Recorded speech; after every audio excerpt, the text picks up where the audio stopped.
Pronunciation help from academic skills. Consonants, saying them right in words and syllable endings. Practice activities. Here are some strategies for producing word endings clearly. The first one is to link the words together. Transitions, or when we move from one word to the next, create difficult combinations. If you can't join consonants smoothly, you could create an extra syllable. For example, you want to say big day, you say bigger day, bigger day. You want to say one night, and you say one a night, one a night. If you link words together, you can make it easier to say final consonants, which learners often find difficult. Here is an example. When a consonant is followed by a vowel, you can move the consonant onto the next word when you speak.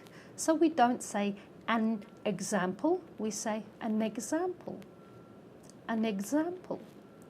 We don't say students and staff, we say students and staff. Students and staff. Same way, similar ideas become similar ideas. Similar ideas. Percent of change, percent of change, percent of change. Assess each case becomes assess each case, assess each case. How can you practice this? You can't do it when you're talking to other students, friends or staff. Here's a good way to start. Find a simple passage. I like travel blogs from the net because usually the language is nice and simple, the way we would speak to each other. Mark all the consonant to vowel links between the words. That is, look for a word that starts with a vowel and link back to the consonant behind it. Read it aloud. So let's try this one. Travel is the best way to improve your life because it builds a lot of skills at once. Instead of making a long resolutions list next year, just travel. When you've read it aloud, try to recite it from memory. Of course you won't remember every word, but you will remember a few of those transitions and your mouth will get used to saying them that way. Let's have a look at this one here. Really good example. If you tried to say builds, it's very difficult. When you get lots of consonants together, split them between two words. So build, za. Build, za is much easier. Now let's have a look at this last one that I've marked with a big red arrow. Just travel. Just travel. That leads us on to what we're going to look at in the next slide.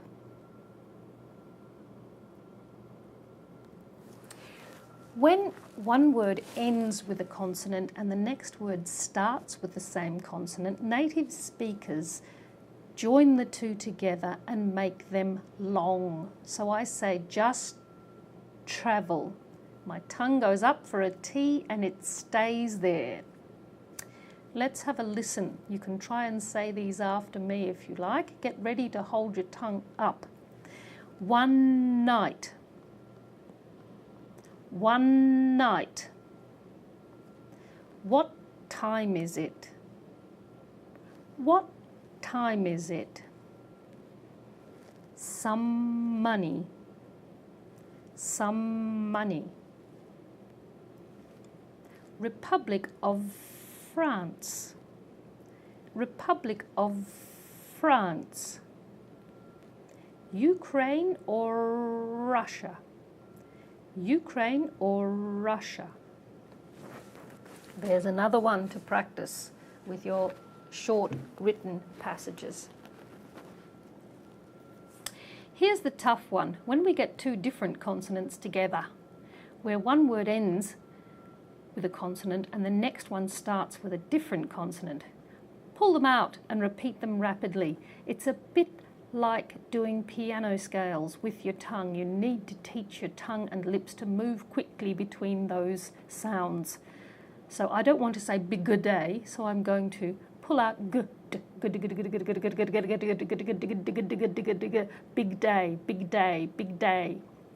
Okay, this place, I don't want to say this a place, so I will go sp, sp, sp, sp, sp, sp. This place, this place. Again with good point. I don't want good a point. Good point. Good point.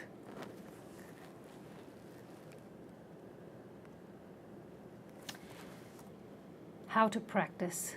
Mark all the clusters between words in a short newspaper article. Practice repeating the clusters, then read the article aloud. Again, try to retell the story without reading it. Aim for smooth transitions between words. Do the same with identical consonants, as in just travel. And word and consonant vowel links, as in an example. Don't try to do them all at once, it's too much. Have a go, one at a time.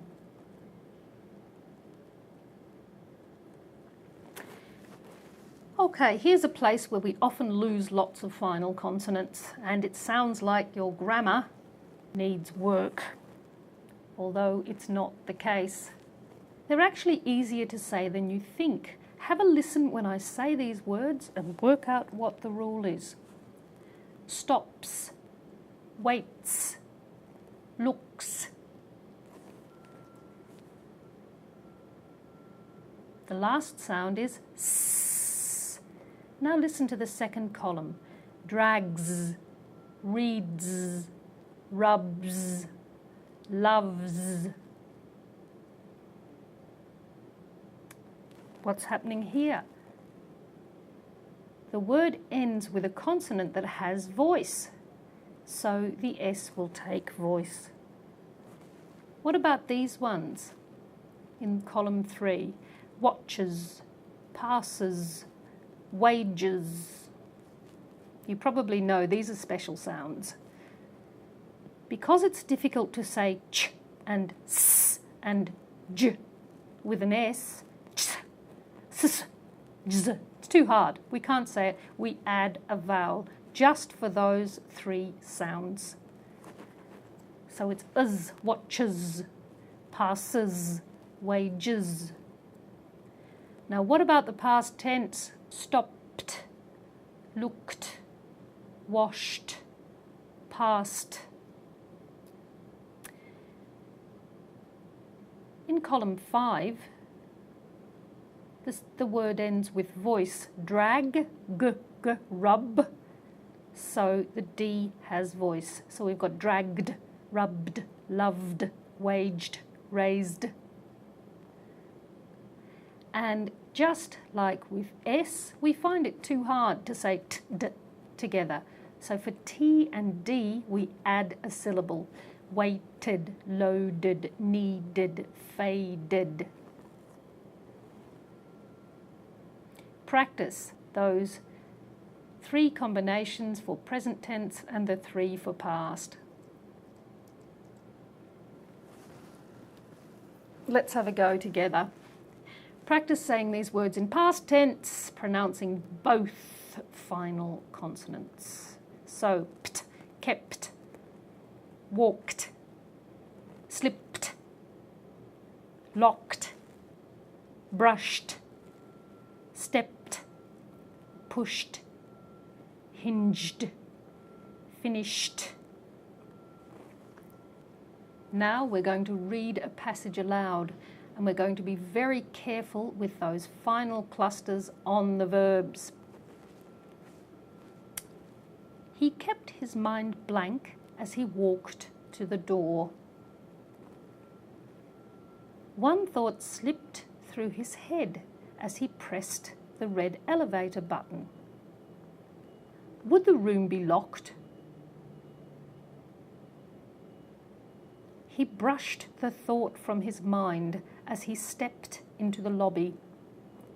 He pushed the hinged glass door of the building and looked around for his colleagues who had already finished working for the day.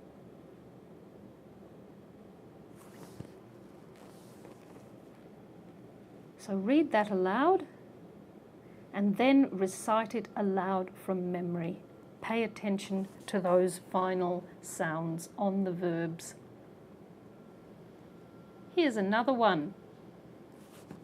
Often learners of English speak very good English but will still say she drag or he head or he rub.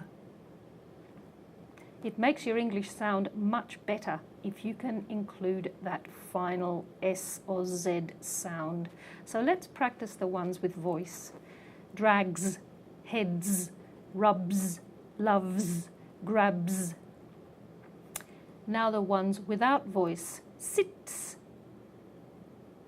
greets, barks, looks, checks, walks, waits, stops. Now we're going to read a passage aloud, being very careful about the final clusters on the verbs. I'll read it a sentence at a time. You can repeat it after me.